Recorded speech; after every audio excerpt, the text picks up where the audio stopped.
how this will be achieved. What one thing would you do as Crime Commissioner to achieve this, and how do you see it cutting crime? Mr. O'Shea?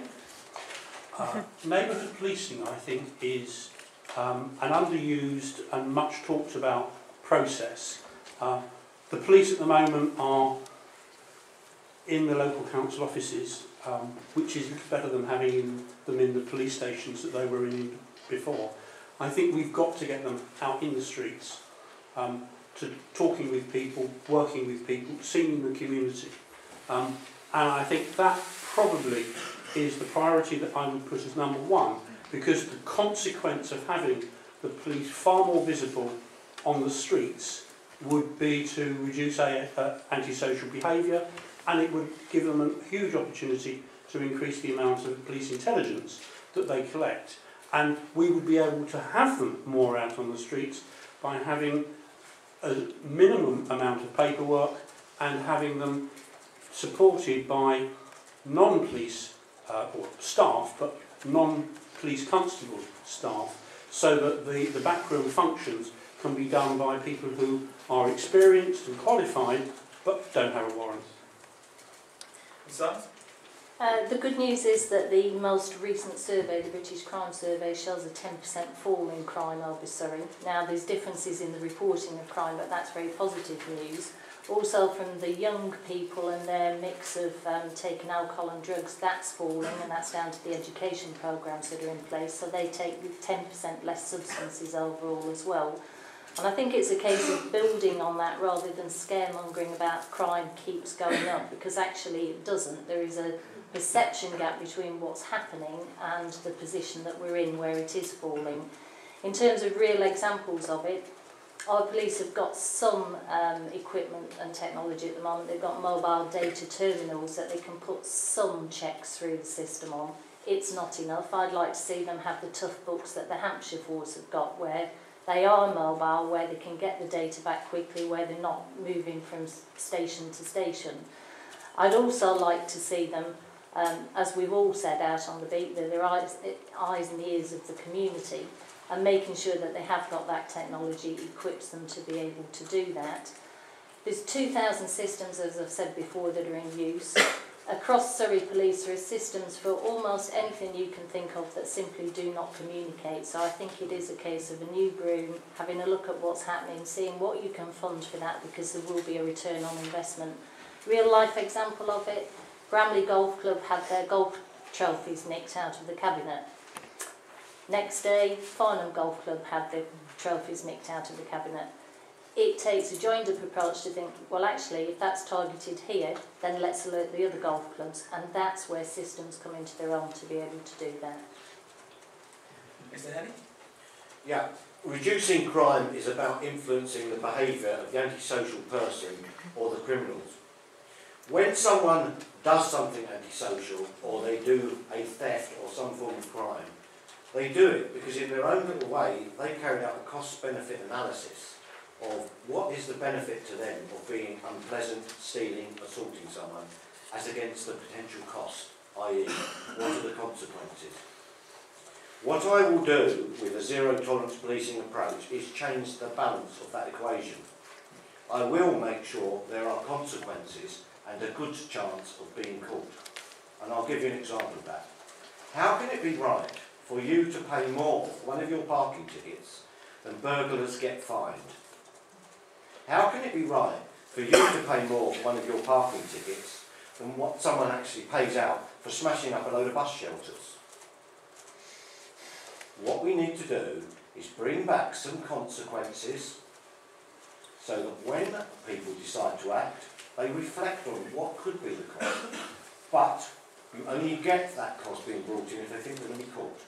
And what I will do is reinforce the will to serve and get stuck in amongst the police in Surrey. I've done it before in Brixton, I've done it before in Hammersmith and Fulham, I've done it everywhere I've served in fact. Firm zero-tolerance policing affects the behaviour of the antisocial elements and the criminals in their locality. Mr. Shatwell? Yeah, cutting crime. We've heard, and I've mentioned this before, the community beat body has a big part to play in cutting crime. When I was out on the beat in my navy blue uniform, if I took my hat off and hid in the shadows, they didn't know where I was. The villains, I mean. And it's amazing how much information I got by hearing people saying, "It's all right, Shatwell's not about, you can come up with it." And then I knew that they were up to no good, so I could deal with it.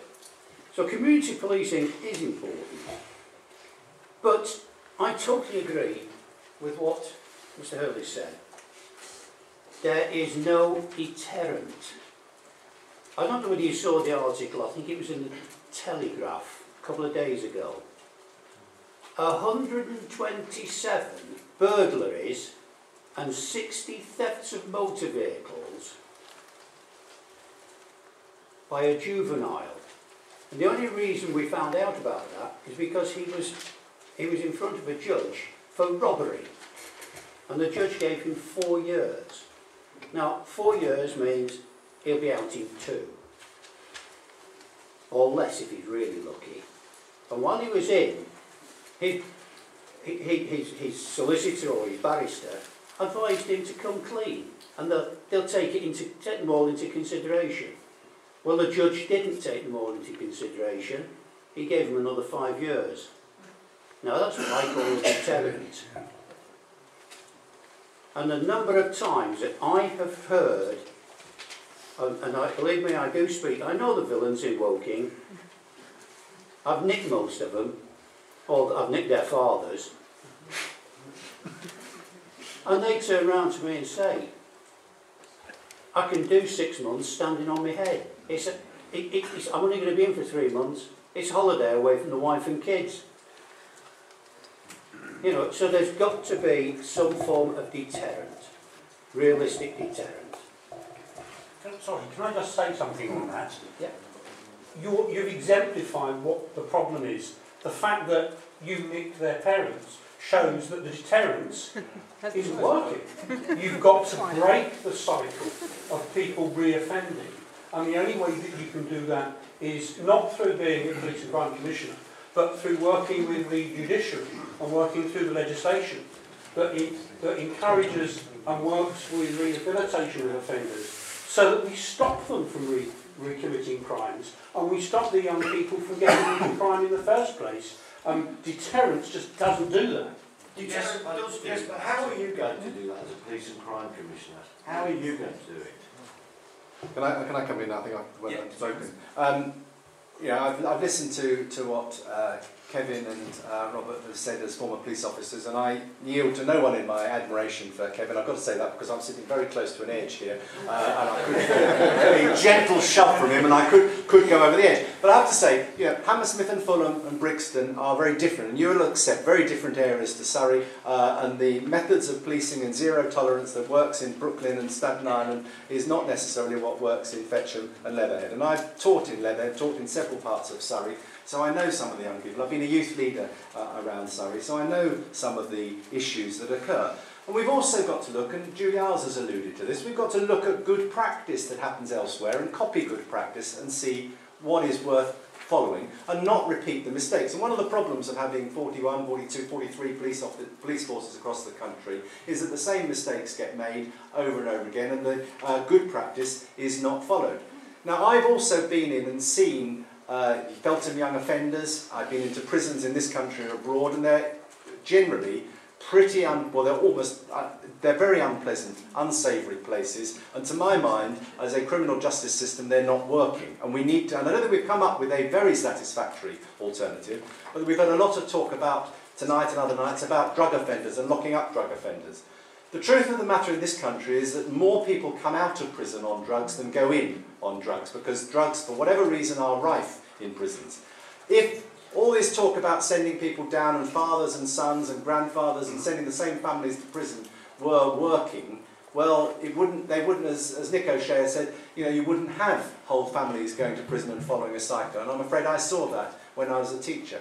I would be very supportive of a system if people were being detained, if they were given proper training skills. They were, in many cases, the young people in Feltham offenders, young offenders, are not able to read or write properly. If they were being given skills so that when they came out of detention or they came out of prison, they could actually be helped into a job and to be reinstated in society. At the moment, I'm afraid, there is a hard core of people who are re-offenders, and the one thing we've got to do is to look at crime prevention and look at the root causes and address the problems in society that does mean that some families, father, son and mother and daughter in many cases as well, end up breaking the same old rules and making the same old mistakes. That's where society's failing at the moment. It's not going to be easy, and I'm not suggesting for 1 minute that the Surrey Police and Crime Commissioner, whoever is elected, is going to be able to address that overnight or in 3.5 years.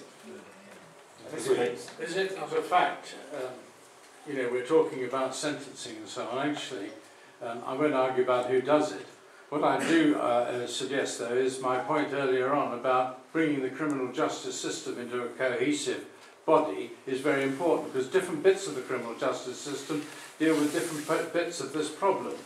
And I don't think deterrent sentences and so on actually falls outside the bailiwick of the PCC. But it doesn't stop the PCC having a word in the system, yes, and trying to stimulate some thought. But I'd just like to go back to the question. The question was, how are you cutting crime? And the question I would ask is, which crime? Because in these very straitened times, if you want a particular crime hit very hard, and Surrey Police do this sometimes, for example in the drugs area, there are major operations, but building up those operations, sticking them together, actually takes people away from some of the other areas. Now we can get the statistics up in any part of policing, but unfortunately you're going to rob Peter to pay Paul. And I'm not trying to pretend that there's an easy way out of this. What I'm trying to say is there's a huge balancing act. When you've got a finite amount of resources, you can throw the book at one end of it, but believe you me, different other crimes will go right up again. So we've got volume crime for stealing motor cars, or something like that. You know, and drugs. Lay off the drugs for a bit, it builds up, they're scattered all over Surrey, they get strength again, the dealers. Then there's a big operation on them. But something else has almost certainly suffered, some other aspect of policing has suffered. And Kevin laid out, and I'm not going to do it again, a very wide range of activities that a police force has to deal with. Yes, more blue uniforms in the neighbourhoods certainly, probably, does something to deter crime. It also reduces the fear of crime. That's really important to residents.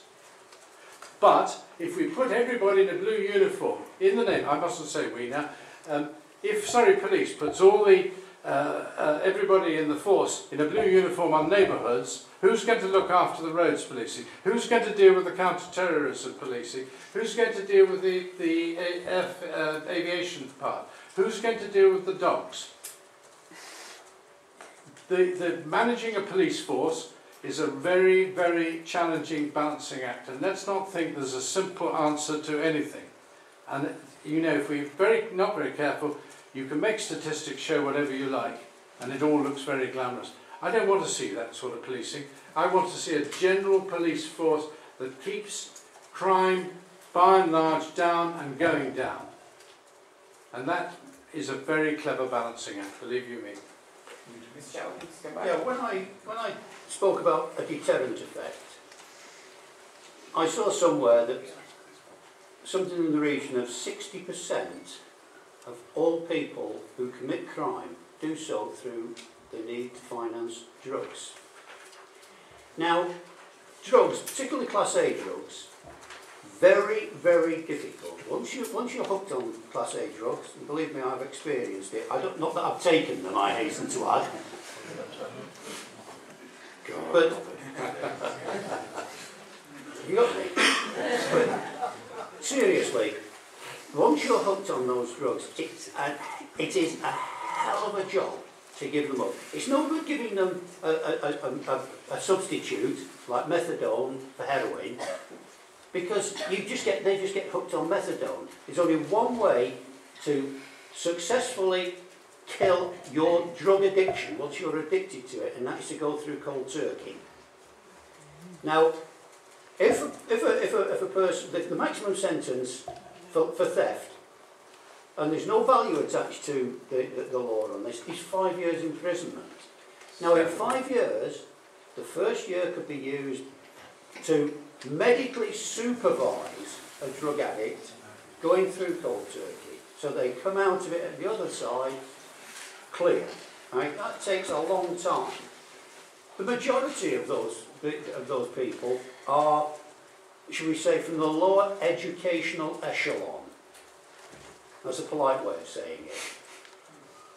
So the next couple of years could be spent teaching them to read, write, arithmetic, so that when they come out, they can do something. And then you can also teach them a skill. I'm not going to say a trade. They're not all going to come out as professional cabinet makers, but they could come out with the skills to be able to be rehabilitated into employment.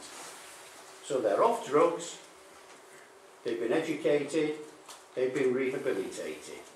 And when they come out, hopefully they'll get a job or they'll start their own business and not go back to crime. Okay, let's take another question.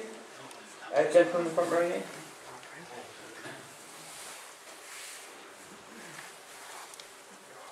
Thank you very much indeed, Chair.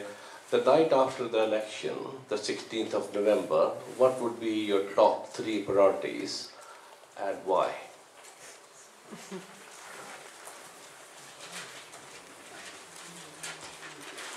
Okay, Mr. Hay.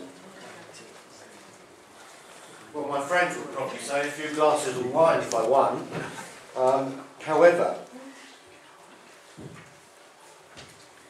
the very first thing I would want to do is ensure that my vision is shared with the one that the Chief Constable is developing, and frankly it is, because she takes a very similar view. The next thing would be to make myself as visible as possible to the police officers and police staff of Surrey, including their special constables, so that they become aware of who I am and what the vision is and what we want to achieve. And I said before, that would be firm, reasonable policing where people know there's consequences if they transcend. And the third thing would to make myself known and spend time with the various partners that one needs to work with in this role. So representatives from health, from business, from education, from social services, and indeed local politicians. Okay, Mr. Evans. Well, I'm not dissimilar to that. I mean, on the Friday after the election, I'm going to go to the theatre in the evening, which is going to be my way of relaxing on that night afterwards, having had, I think, a very full day on the Friday.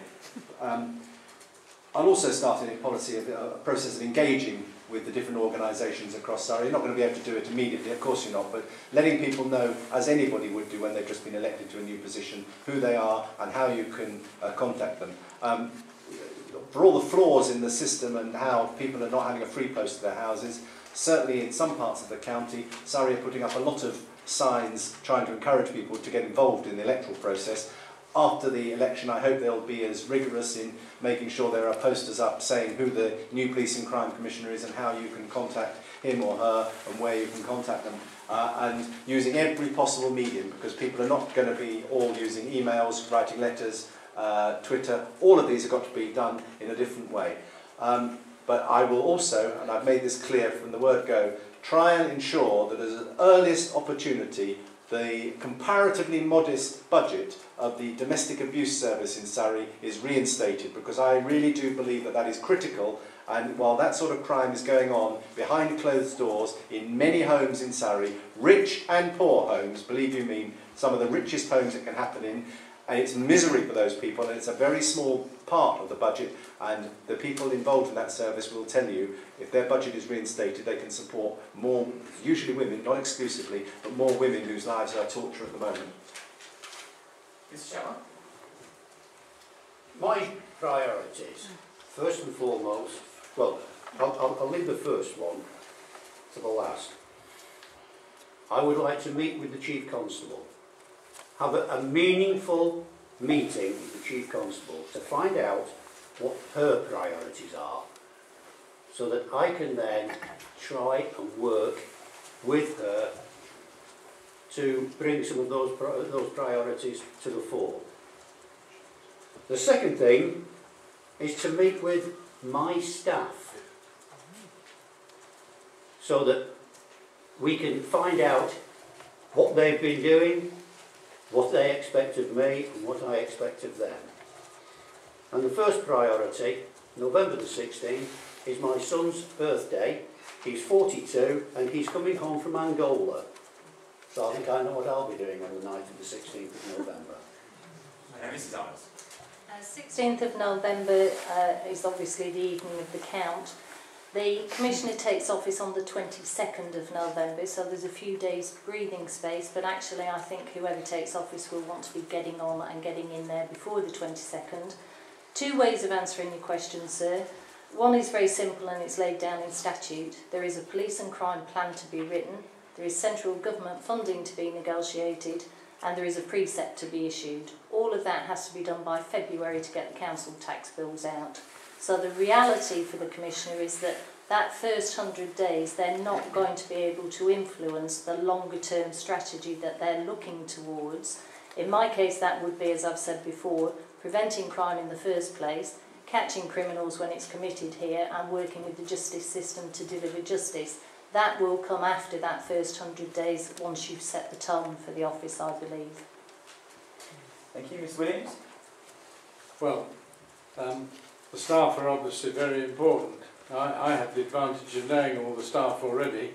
I haven't been involved in the plans that they're putting together for the arrival of the PCC because we don't know who it is, and it would be totally inappropriate if I had been. Mrs. Iles is right.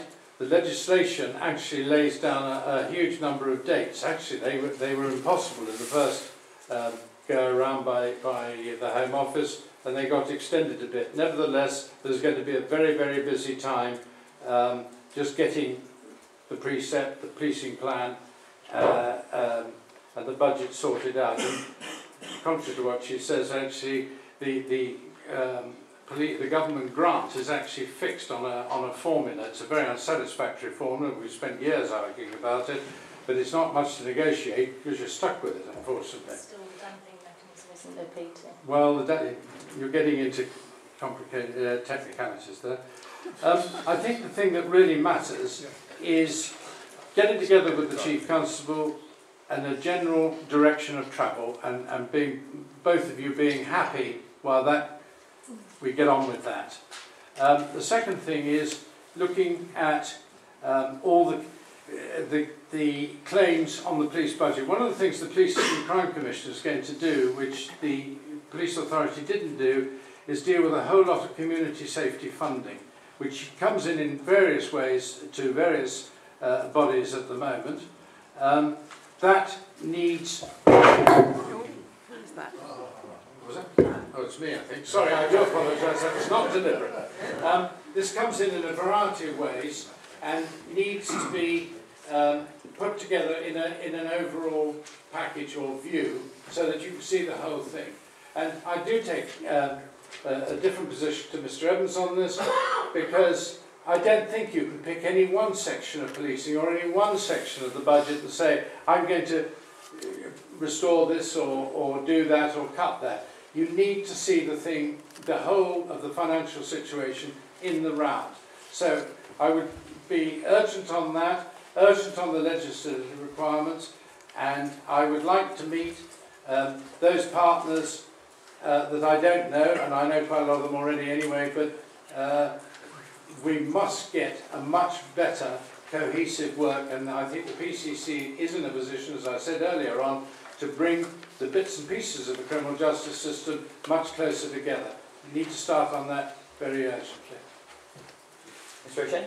Thank you. Yeah, the legislation is quite clear that the Police and Crime Commissioner has has got a budget and a precept set, and that is a very short time scale in which to do that. So I think the top priority in terms of what's going to come out of the first 100 days of the Police Commissioner's role is going to have to be a budget and a precept that you will get in your council tax.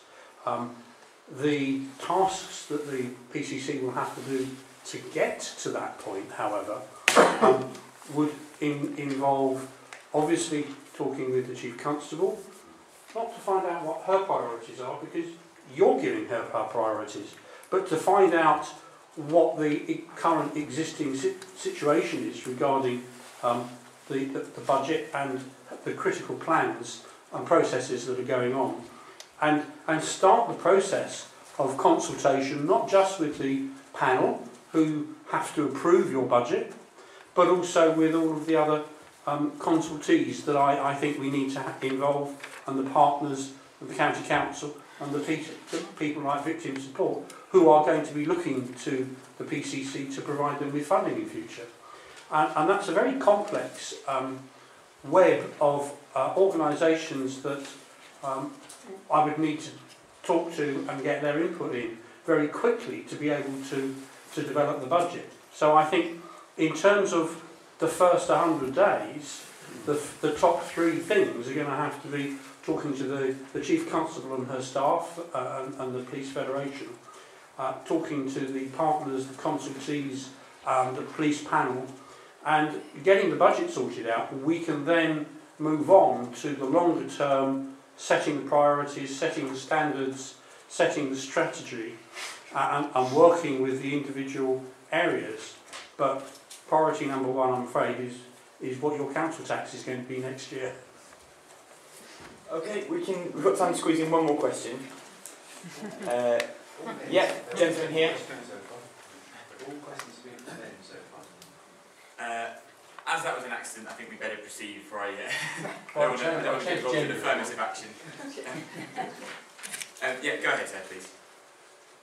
My perception of Surrey Police, and I've had many dealings with them over a certain number of years, is the whole force now service is run completely by PCSOs.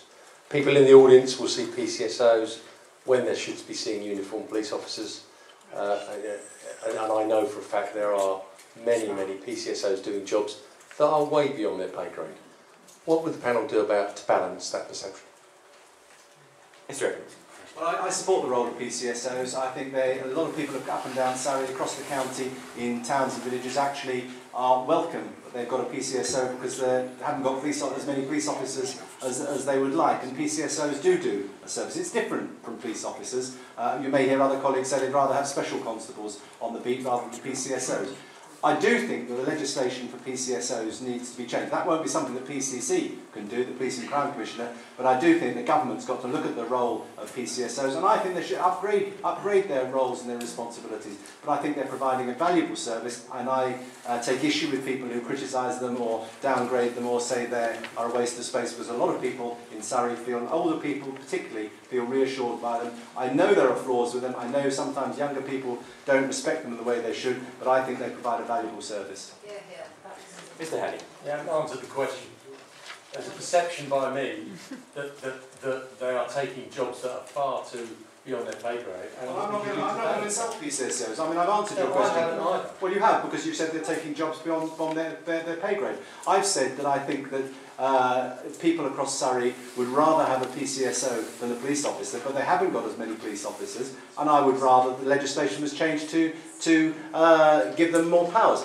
In Surrey at the moment, as I understand it, the only way you can become a police officer is to be a PCSO first of all. So it's or a special constable. Or a special constable, and there's an issues with special constables because you're asking people to do voluntary or in a spare time job that other people do as a paid career. So there are flaws in the whole system, but that won't be anything that the PCSO, that the PCC can do in Surrey, because that's national legislation.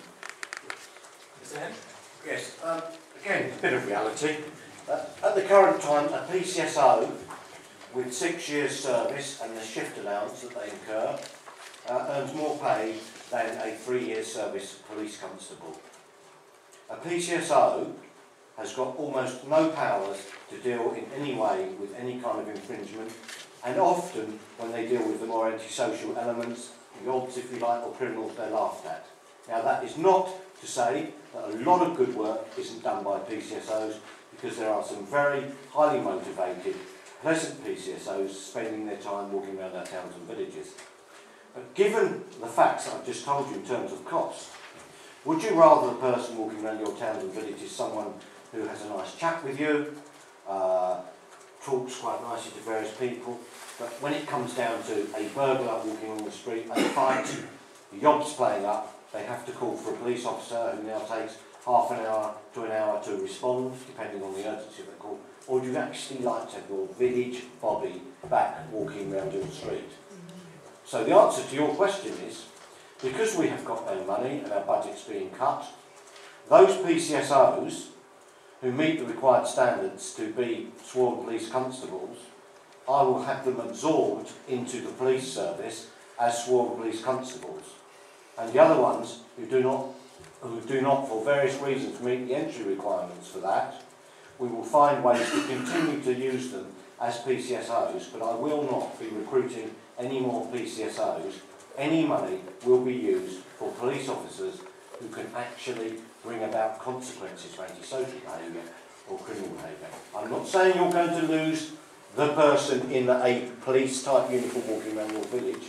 I will look to replace them with a police constable, and by the way, I will put in a bit of gumption, as I know the Chief Constable intends to do, into some of the neighbourhood police constables, so that rather than talk, they actually deal with people and give them some sanctions very often on a burglar. I agree with some elements of what Kevin said there. I think there's a reality check for what the Police and Crime Commissioner can effect with operational independence staying where it is with the Chief Constable. Perception is reality, sir. So if your perception is that of your PCSO, then I think that is probably down to an individual, because the lady over there said here about how valuable the PCSO is in their community. They can be eyes and ears on the street, they can be helpful in assisting crime. If they use the powers that they're given to confiscate alcohol, for example, from teenagers congregating, then I think they're a valuable service. The specials we've talked about to a degree, but I don't think we encourage them enough in Surrey by giving them, say, a rebate on council tax. That's maybe something that the Police and Crime Commissioner could effect. If we could afford to have a bobby in every village, I think people would love to see it. But there is that balancing act on the finances again. You get some good ones, you get some bad ones. There's 4,000 odd police officers and staff in Surrey. That's sadly going to happen. Mr. O'Shea? Thank you. Yeah, I think we would all love to see a police officer in every village, and one way of being able to achieve that is having PCSOs. PCSOs in Surrey do not have the full range of powers that the legislation allows them to have, and I think that's something that we ought to look at.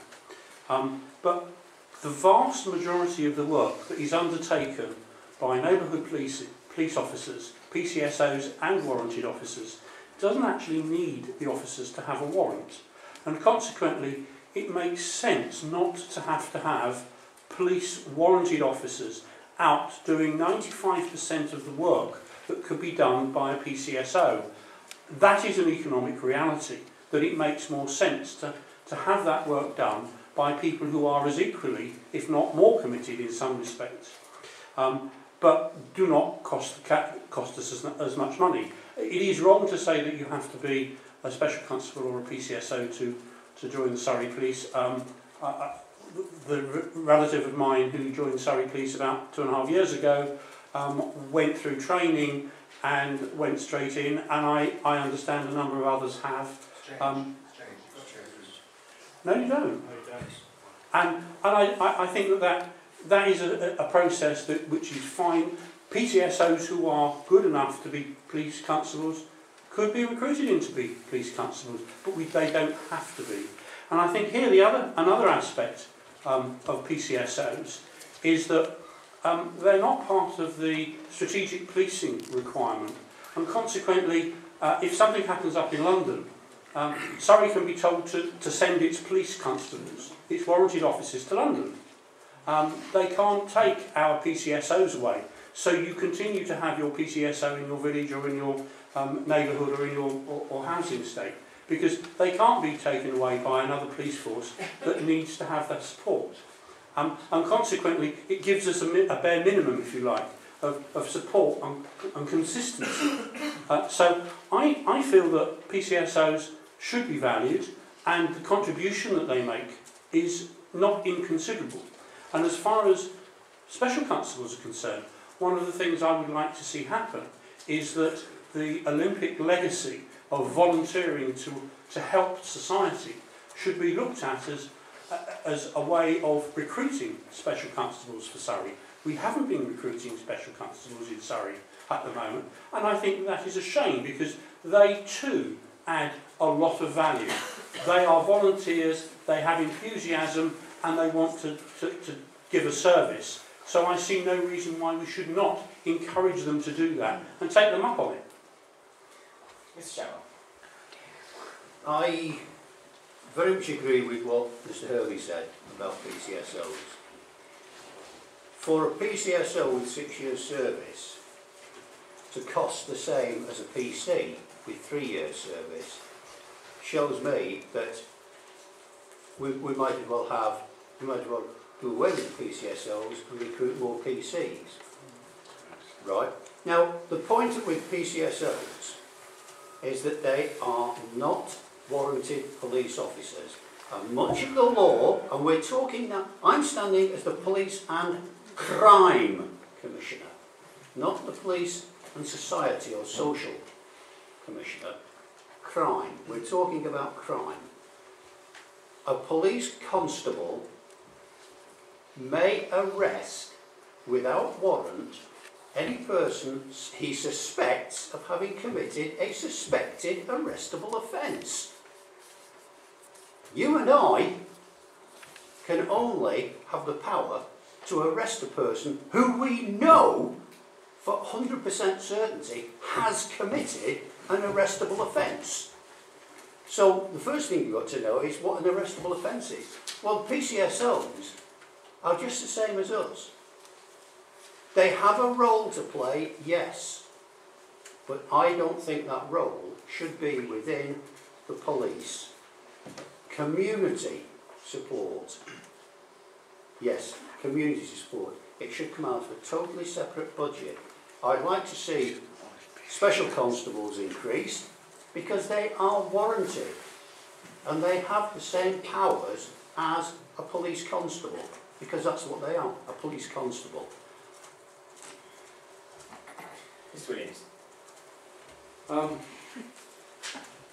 I'm actually a fan of PCSOs. I think they do an excellent job in the particular areas in which they work. But they don't carry a warrant card, and therefore they can't make an arrest, and that is a disadvantage. I think, I may be wrong here, but I think that something like the legislation allows something like 28 powers or something can be bestowed on a PCC, but it is up to each and every Chief Constable which powers they give to their PCSOs. And they can review them, they can change them. I think in Surrey, I may be wrong, but it's something like 18 of those 28 powers, let's say.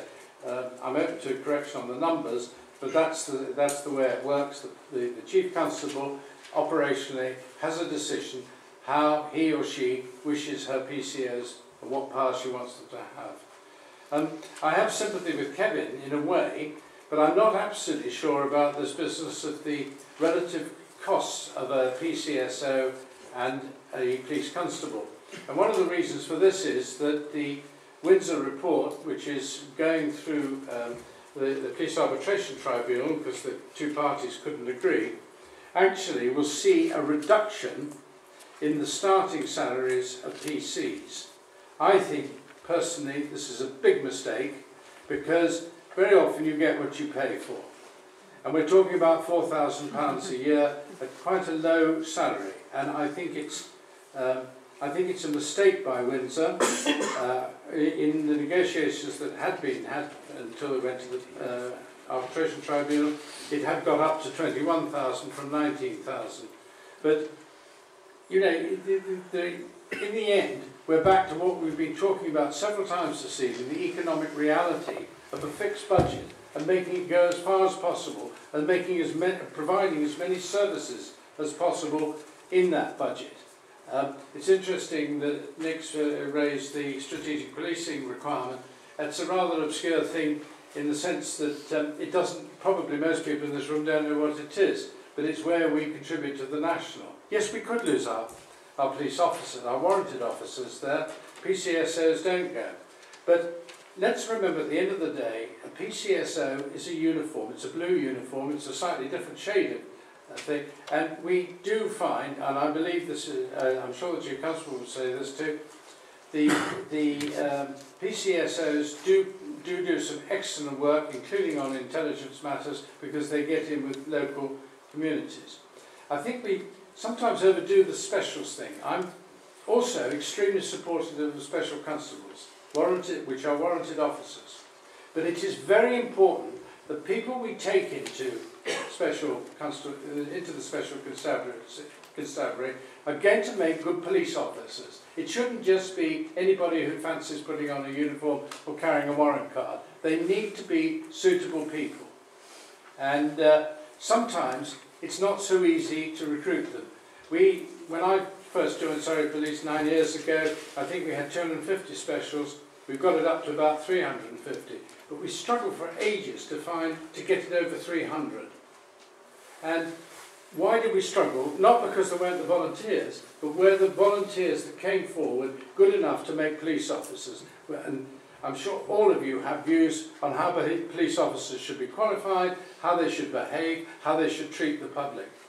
And some people are not actually cut out for doing that, believe you me. When you get them in the training area, you find that they're not going to work. So overall, I'm up for specials. I'm very supportive there.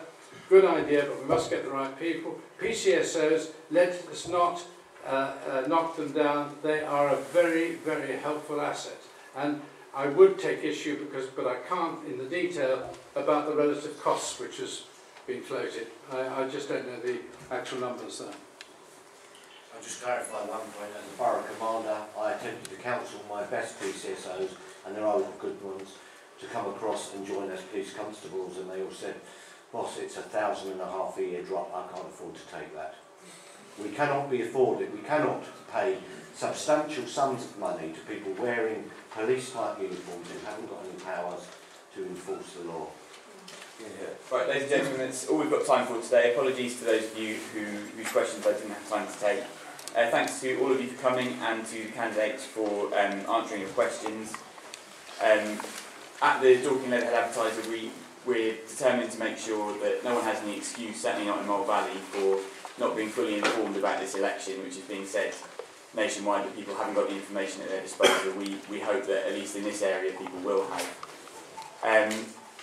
Finally, please don't forget the ballot papers that were left on your seats, and also our reporters will be looking to talk to a few of you just to get a bit of reaction to how you feel about tonight's debate. So if you'd like to speak to any of them, they'll be around. Thanks very much. Good night.